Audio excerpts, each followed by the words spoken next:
Bonjour à tous et bienvenue dans cette nouvelle édition du Grand JT des Territoires. Voici tout de suite les titres de l'actualité de ce journal. C'est l'événement gastronomique de l'année. La cérémonie du Guide Michelin 2025 a tenu toutes ses promesses. Dans cette édition, retour sur les moments forts et les nouveaux chefs étoilés avec Moselle TV. Candidat pour la présidence des Républicains, Laurent Wauquiez a tenu un meeting à Feurs dans la Loire. Devant plus de 400 sympathisants, il a évoqué sa vision de la France pour les années à venir. Nous l'écouterons au micro de TL7. Entré en vigueur depuis plus d'un an, le permis de conduire est accessible dès l'âge de 17 ans. Une mesure décriée par les professionnels du secteur. Explication dans cette édition avec Vosges Télévisions. Et puis en fin d'édition, préparez vos couverts et votre assiette. Nous découvrirons le meilleur Queen Yaman de Bretagne. Notre partenaire TVRN a pu rencontrer le vainqueur 2025. Surtout, ne manquez pas ce reportage. Ce 31 mars avait lieu la mythique cérémonie du Guide Michelin. Cette année, les chefs étoilés s'étaient réunis à Metz. Un événement toujours aussi haut en couleur, avec une dose de joie intense pour les nouveaux chefs étoilés, comme Charles Colombo et son restaurant Yozora. Retour sur cette cérémonie avec Moselle TV. Regardez. Yozora, Charles Colombo, Metz.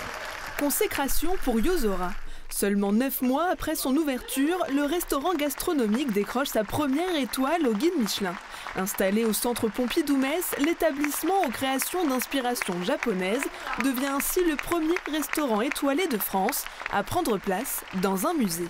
Pour Charles Colombo, c'est une double reconnaissance puisque le chef gastronomique avait déjà été distingué en 2022 pour la maison dans le parc à Nancy. J'ai quand même été appelé le dernier de la cérémonie, c'est-à-dire qu'ils ont fait défiler tous les départements, toutes les régions, tous les chefs, et on m'a appelé en dernier. J'ai pas eu de coup de fil comme certains ont eu, donc j'étais là en ma qualité de chef étoilé en Meurthe-et-Moselle, et point barre. Et donc je ne m'attendais à rien. Là c'est une création pure, où on a vraiment créé quelque chose de toute pièce, et donc ça a une saveur vraiment particulière, et je suis très heureux. Le Yozora fait partie des 57 établissements français, dont 7 dans le Grand Est, à décrocher leur première étoile. Le millésime 2025 compte également 10 nouvelles étoiles vertes et 9 nouveaux restaurants doublement étoilés, dont la maison nouvelle du chef Philippe Etchebest à Bordeaux. Très honnêtement, on l'espère, on l'attendait bien évidemment, mais on n'est jamais sûr de rien. Donc le doute, il s'installe toujours et surtout à ce moment-là. Seuls 2 nouveaux restaurants obtiennent la prestigieuse 3e étoile, l'établissement éponyme du Rochelet Christopher Coutenceau et le coquillage du chef Hugo Rollinger. Satisfait évidemment puisque vous retrouvez votre 3e macaron après l'avoir perdu. Oui, satisfait, c'est même un petit mot. Une joie immense, une joie intense, et puis hâte de ramener cette 3e étoile à La Rochelle. C'est eux qui m'ont inspiré pour faire ce métier-là. Et c'est pour ça que ces 3 étoiles, elles sont pour vous, papa, maman. Au total, la sélection du Michelin recommande désormais 654 tables étoilées à travers toute la France. Je vous le disais dans les titres de cette édition, Laurent Wauquiez, candidat à la présidence des Républicains, a tenu un discours devant plus de 400 sympathisants à Feurs, dans la Loire. Écoutons ses motivations au micro de TL7. En ce moment, je sillonne le pays un peu de partout, comme le faisait Jacques Chirac.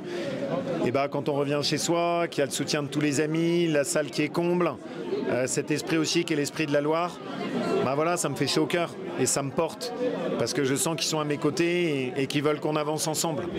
Voilà, moi je veux qu'on reconstruise notre pays, je veux qu'on fasse à l'échelle de la France qu'on a pu faire pour notre région. Et c'est pour ça que c'est fondamental pour moi d'avoir leur soutien. Avec des valeurs, avec ce à quoi on croit, avec ce qu'on a fait aussi dans notre région, pas augmenter les impôts, défendre les gens qui travaillent, lutter contre la bureaucratie, être fier de nos agriculteurs. C'est ces valeurs-là qui peuvent rassembler les Français. Et pas les ZFE, pas la bureaucratie, pas tout ce qui encombre. Chaque année, les Antilles sont secouées par des séismes, des phénomènes naturels sans grandes conséquences dans la majorité des cas. Mais doit-on se méfier quand même des séismes en Martinique? C'est la question que s'est posée via ATV sur place. Regardez. On voit que tous les séismes ils vont dessiner le plongement de la plaque Amérique sous la plaque Caraïbe. Et donc c'est au frottement entre les plaques qu'ont lieu les ruptures les plus importantes. Un tremblement de terre de magnitude 4,5, rien d'alarmant, et pourtant, certains commencent à s'inquiéter. L'Observatoire volcanologique de Saint-Pierre tient, lui, à rassurer. Alors, il n'y a rien d'anormal dans les magnitudes des séismes qu'on a enregistrés depuis le début de l'année. Ce ne sont pas les mêmes. En fait, ils ont eu lieu à différents endroits de la plaque, donc en Martinique ou au large ou en profondeur. Et en fait, ils sont liés au phénomène de subduction, c'est-à-dire le plongement des plaques nord- et sud-américaines sous la plaque Caraïbe. Il était à plus de 100 km sous nos pieds. Depuis le début de l'année, 6 séismes ont été enregistrés comme ressentis par la population. En comparaison, 10 à 15 sont ressentis sur une année complète depuis les 20 dernières années. Face à ce chiffre déjà élevé, l'inquiétude ne faiblit pas. Les données historiques nous ont montré qu'on avait pu enregistrer dans le passé au large de la Martinique des séismes qui ont atteint des magnitudes de 7 à 8 et donc qui pourraient faire des dégâts conséquents sur l'île. Face à la possibilité d'un phénomène conséquent sur notre île, des exercices de gestion de crise sismique existent déjà. Se préparer, c'est tout d'abord s'informer, c'est-à-dire essayer d'obtenir l'information. Alors il y a plein d'organismes qui forment au risque naturel majeur, mais sur le site de la préfecture, sur Internet, on a plein d'informations disponibles. Il ne faut pas s'inquiéter, ce sont des phénomènes parfaitement naturels. Deuxièmement, je dirais qu'il faut considérer ces alertes justement comme des moments, comme des petites piqûres de rappel qui permettent justement de se préparer. Donc aujourd'hui, le maître mot, c'est la préparation. Malgré tout, un séisme ne prévient pas et les spécialistes travaillent de plus en plus pour déterminer le moment où la Terre va trembler. Ces professionnels tiennent également à rappeler que ces phénomènes n'ont absolument rien à voir avec l'activité de la montagne Pelée. L'année 2024 a été marquée par une augmentation très significative des saisies de contrefaçon et de drogue. En Nouvelle-Aquitaine, par exemple, les 945 agents ont redoublé d'efforts pour lutter contre ce trafic. Regardez ce reportage de TV7, la chaîne du groupe Sud-Ouest, à l'aéroport de Bordeaux-Mérignac. Emma Sicli. Arrivés à l'aéroport de Bordeaux-Mérignac, les voyageurs en provenance de Madrid doivent maintenant passer par la douane. Tabac, d'alcool ? Non. Certains d'entre eux devront ouvrir leurs bagages. Le passager aujourd'hui arrive en provenance de Mexico et effectivement le risque sur ce pays-là est le trafic de produits stupéfiants, que ce soit la cocaïne bien évidemment, mais également des produits de synthèse. Donc la vérification physique des valises, le passage du maître-chien nous permet de confirmer ou d'affirmer le risque que nous avions potentiellement détecté. Pour ce passager, la fouille n'a pas permis de découvrir des produits illicites. Mais dans le cas contraire, les douaniers effectuent des saisies. Cette année, il s'agissait majoritairement de tabac de contrebande avec pratiquement 19 tonnes récupérées. En matière de stupéfiants, 5,4 tonnes de cannabis ont été saisies et les drogues de synthèse ont explosé. 360 kilos de cocaïne par exemple, contre 37 en 2023. Mais ce n'est pas tout. En octobre dernier, la brigade de Dax a saisi 2 tortues grecques transportées illégalement. Dans ce cas, c'est un référent CITES qui prend le relais, comme Christelle. Il y a de l'ivoire, d'éléphant, une tortue marine et un crocodile. Toutes ces espèces-là sont protégées. On vérifie si la personne qui transporte ces marchandises a bien les permis qui autorisent sa détention, les permis CITES. Si elle ne les a pas, c'est des objets qui vont être saisis par la douane. L'année 2024 marque donc une explosion de ces opérations et un engagement fort des douaniers sur le terrain, dans un contexte particulier. On a été une année riche en événements sportifs, Coupe d'Europe de foot, Jeux Olympiques bien sûr 2024. Donc on a eu une augmentation très significative des saisies de contrefaçon sur le territoire. La douane continue ainsi sa lutte contre les trafics et la criminalité organisée. À l'échelle nationale, 110 tonnes de stupéfiants ont été saisies en 2024 pour une valeur de 1,2 milliard d'euros. Tout autre chose dans ce journal, plus d'1 an et demi après l'effondrement de la falaise de la Praz sur la ligne TGV Paris-Milan, les travaux de remise en état des infrastructures ferroviaires touchent à leur fin. Les trains pourront à nouveau relier la France et l'Italie. Regardez ce reportage sur ce chantier d'envergure de Jules Demeure pour 8 Mont-Blanc.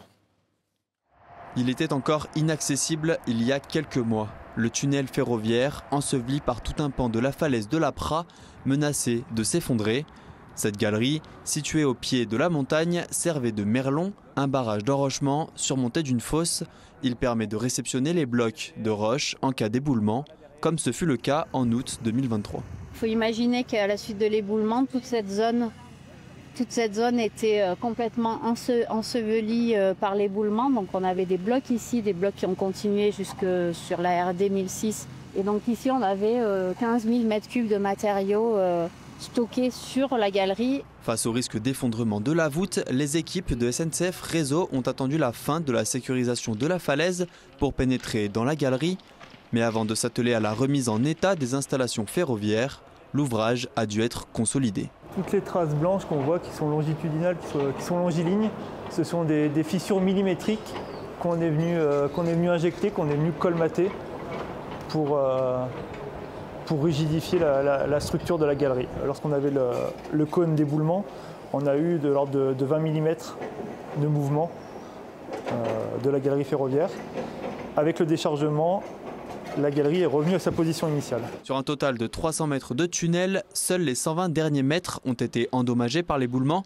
Et avec la sécurisation de la voûte et de la falaise terminée, les ouvriers se sont attaqués ces dernières semaines à l'ultime phase des travaux au niveau de l'entrée du tunnel. Ici, on a changé l'intégralité de la plateforme ferroviaire, donc le ballast, les traverses, les rails et également 150 mètres de caténaire, le fil de contact qui permet d'alimenter les trains.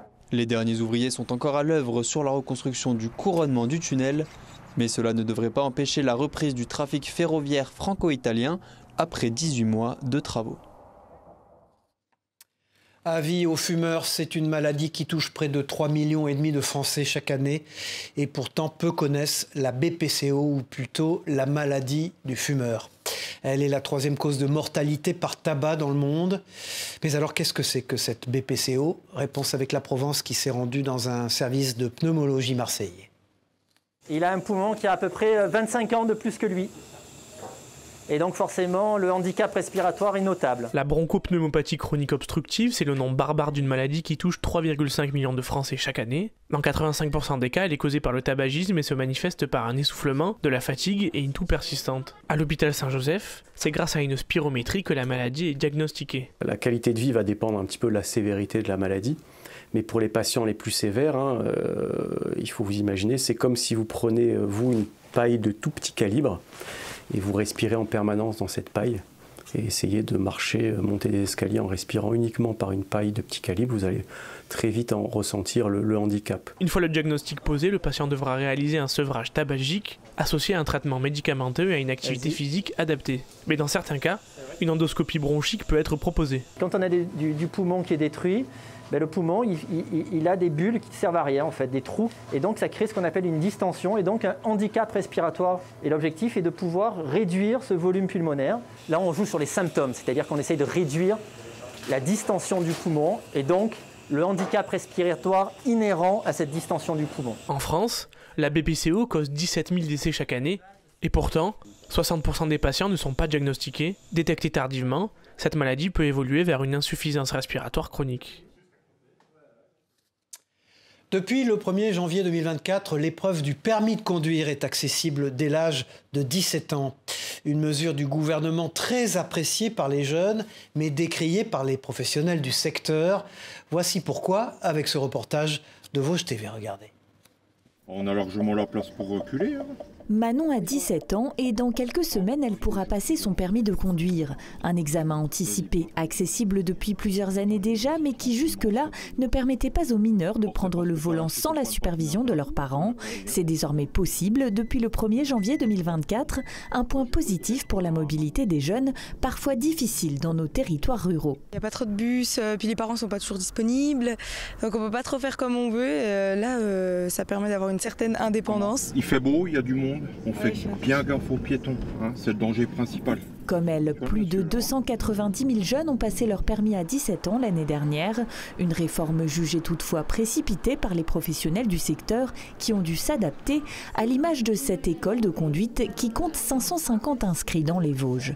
Ça a amené, c'est sûr, un flux d'inscriptions qu'il y a fallu gérer, encore un plus, des petites choses qui n'avaient pas forcément été pensées dans les hauts lieux, notamment dans les bases des assureurs. Il n'était pas prévu qu'un conducteur soit légalement seul au volant à 17 ans, en fait. De même, le dispositif de conduite supervisée ainsi que l'aide au financement du permis proposé par les CFA n'ont pas été avancés à l'âge de 17 ans. Un non-sens aux yeux des professionnels, alors que les apprentis sont justement les plus concernés par la réforme. Clairement, moi, ça m'est arrivé de dire cet élève-là, je le passe en priorité, plutôt que d'avoir des parents qui les conduisent à 4h, 6h du matin, quand c'est des professions où il faut se lever tôt. Plus d'inscrits au permis donc, mais pas de créneaux supplémentaires accordés aux auto-écoles pour le passage des examens, tout comme le nombre de moniteurs qui n'a pas augmenté, faute de candidats en pénurie au niveau national. Autant de problématiques qui divisent encore l'opinion. Partons à Montpellier maintenant, où depuis octobre 2023, de nouveaux agents de sécurité patrouillent au sein des logements sociaux de la ville. Ce type d'unité reste très peu répandu en France. Mais alors, quelles sont les missions de cette brigade très spéciale? Réponse avec cette immersion proposée par notre partenaire Via Occitanie, Justine Barraud. Depuis octobre 2023, de nouveaux agents de sécurité patrouillent au sein des logements sociaux de la ville de Montpellier. Le groupement de sûreté résidentielle interbailleurs effectue plusieurs rondes dans une journée, contrôlant l'état des bâtiments et s'assurant de la tranquillité des résidences. Ce soir-là, quelques rappels au règlement pour certains locataires. Juste pour vous rappeler que c'est interdit de consommer des cigarettes dans les locaux. Et des saisies de stupéfiants qui sont ensuite ramenées à la police nationale. Ils sont obligés de vérifier si toute la partie électrique, il n'y a pas de problème. Et surtout, là par exemple, vous voyez en fait, ils avaient tout cassé et ils arrivent à aller derrière le bâtiment. Et en fait, il y avait un gars qui était posté ici avec une chaise et il se faisait passer des stupéfiants par là en fait. Ce type d'unité existe dans peu de villes en France. Paris, Nice ou Toulouse ont également mis en place ce dispositif de sécurité. À Montpellier, c'est une nouveauté sous l'impulsion du maire de la ville. L'objectif du GSRI, c'est de traiter le sentiment d'insécurité. C'est aussi de traiter des résidences qui sont parfois en difficulté. C'est-à-dire, le GSRI, il est aussi là pour repérer des bâtiments qui sont cassés, des ascenseurs qui ne fonctionnent pas, des ampoules qu'il faut changer, des places de parking qui sont privatisées par de la mécanique sauvage. Pour construire cette équipe, il a fallu tout penser, de la formation à la cartographie des résidences surveillées. Un audit des logements sociaux et un classement par code couleur sur la possible dangerosité des lieux a été effectué. Mandatés par des contrats avec les bailleurs sociaux, les 32 agents de la GSRI interviennent désormais 7 jours sur 7 à Montpellier, à Juvignac et à Sète. En cas de perturbation, les équipes coopèrent avec les polices municipales et nationales. Tout autre chose maintenant, c'est un bien triste fléau qui s'amplifie ces dernières années, les vols dans les cimetières. Partout en France, le nombre d'incivilités augmente dans ces lieux de mémoire. À Chaumont, en Haute-Marne, déjà 8 vols ont été signalés depuis le début de l'année. La commune a donc décidé d'agir. Regardez ce reportage de Puissance Télévisions sur place, Célia Richard. Dans ces lieux de mémoire où le silence règne en maître, certaines tombes se vident de leurs souvenirs. Fleurs fanées, plaques disparues ou stèles abîmées, les cimetières deviennent parfois le théâtre d'actes malveillants. La ville de Chaumont, comme d'autres communes malheureusement en France, depuis un certain nombre d'années, connaît des vols dans ces cimetières et tout particulièrement au cimetière Clamart. Ça a commencé par des vols de fleurs essentiellement et puis maintenant des vols aussi des objets qui peuvent être mis sur les tombes. À Chaumont, depuis le début de l'année, 8 vols ont déjà été signalés. Un chiffre significatif puisqu'il représente le nombre total de signalements en 2024 et la moitié des objets dérobés en 2023. Pour y remédier, la ville a mis en place une caméra mobile afin de surveiller 24 heures sur 24, des rondes plus régulières des policiers municipaux, mais a aussi intensifié la présence de Laure, la gardienne du cimetière. On fait un tour de surveillance pour voir s'il n'y a rien eu qui a bougé la nuit. Bon, après, le site est grand, donc c'est pas toujours évident de tout voir. Une fleur, quelque chose d'assez beau, ou autre, même un petit objet peut être volé. Et donc nous, on leur conseille de prendre des photos avant, quand ils posent leur objet. Et puis s'il y a un vol derrière, on est là pour les accueillir. Donc on enregistre leur vol sur un cahier qui remonte à Madame le maire qui est au courant. On incite surtout les gens à aller porter plainte. Pour rappel, le vol sur les tombes est passible d'1 an de prison et de 15 000 € d'amende. Cette semaine, c'était Claude Malhuret qui était l'invité de Face au territoire sur TV5 Monde avec la presse quotidienne régionale. L'ancien ministre et sénateur qui a créé un véritable buzz mondial avec ses déclarations contre l'administration Trump a répondu aux questions de nos partenaires. Écoutons Claude Malhuret. le bouchon sous kétamine, il s'agissait d'Elon Musk, c'est votre formule, et la cour de Néron concernant Donald Trump. D'ailleurs, je regrette d'avoir dit la cour de Néron, j'aurais dû dire la cour de Caligula. Il est plus proche de Caligula que de Néron. Vous aviez vraiment pensé ces formules? Vous les aviez... ça m'est venu comme... Voilà, vraiment, ça vous est venu comme ça? Je n'ai pas travaillé ça m'est venu comme ça. C'est un incendiaire, quoi. Donc Trump, c'est un type qui fout le feu partout, donc ça me fait penser à Néron. Véritable emblème de la gastronomie bretonne, le kouign-amann est une spécialité à base de pâte feuilletée, de beurre et de sucre caramélisé. Originaire du Finistère, c'est pourtant un boulanger d'Ille-et-Vilaine qui a reçu cette année le titre de meilleur kouign-amann de Bretagne. Partons tout de suite découvrir les secrets de fabrication avec ce reportage de TV Rennes. Et n'oubliez pas vos couverts et votre assiette. Voici le meilleur kouign-amann de Bretagne. Non déplaise aux Finistériens, il a été conçu ici à Béton par Frédéric Lecam. Et pour ce faire, c'est tous les employés de la boulangerie qui ont mis la main à la pâte. Chacun me donnait sa version. Alors il y en a, c'était pas assez cuit, trop salé, trop de caramel. Donc à chaque fois, j'essayais de modifier les critères pour que ce soit unanime à la fin. Au bout d'un moment, ils m'ont dit, bah là, celui-là, il est bien, il est abouti. Alors je sais pas si c'était du lard ou du cochon, parce qu'ils en avaient tellement marre de manger du kouign-amann que peut-être qu'à la fin, ils m'ont dit, oui, celui-là, il est bon. Enfin, pour finir, je suis parti sur la recette qu'on avait déterminée. Cette année, c'est vous le meilleur, quoi. C'est moi le meilleur. Je prends. Pour ce costarmoricain, c'est la consécration après 4 tentatives, dont la première, il y a plus de 20 ans. C'est vraiment un prix qui me plaît parce que j'aime bien le kouign-amann, je suis breton pur beurre, on va dire. Dans nos professions, aujourd'hui, il faut toujours aller plus vite. Donc gagner un produit traditionnel, je trouve que c'est super. Et quand on lui demande le secret... Que ce soit croustillant autour et puis bien moelleux à l'intérieur. Et qu'il y ait un bon goût de caramel. Le boulanger remettra son prix en jeu l'année prochaine, même s'il a avoué espérer le garder quelques années. Toujours en matière de gastronomie, l'année 2024 a été une très bonne année pour les producteurs de Chaours. Les ventes de ce fromage ont augmenté de 0,4%. Une situation encourageante pour la profession, mais qui reste vigilante pour le futur. Écoutons Didier Lincé, le président du syndicat de défense du fromage de Chaours, au micro de Canal 32. Après 2 années de légère diminution, c'est plutôt une bonne nouvelle. Ça veut dire que le consommateur achète du Chaours, réclame du Chaours, et aussi bien d'ailleurs en France qu'à l'exportation. J'ai connaissance de plusieurs appellations qui ont eu des volumes en baisse. Bon, nous progressons, donc on ne peut que se réjouir. Et puis cette semaine, vous pourrez retrouver en kiosque 2 nouvelles éditions du magazine Le Point, consacré aux villes de Lyon et de Neuilly-sur-Seine. La première propose un dossier sur la ville de Lyon qui s'impose comme la capitale de la santé avec des médecins de renom pour devenir un acteur clé des soins de demain.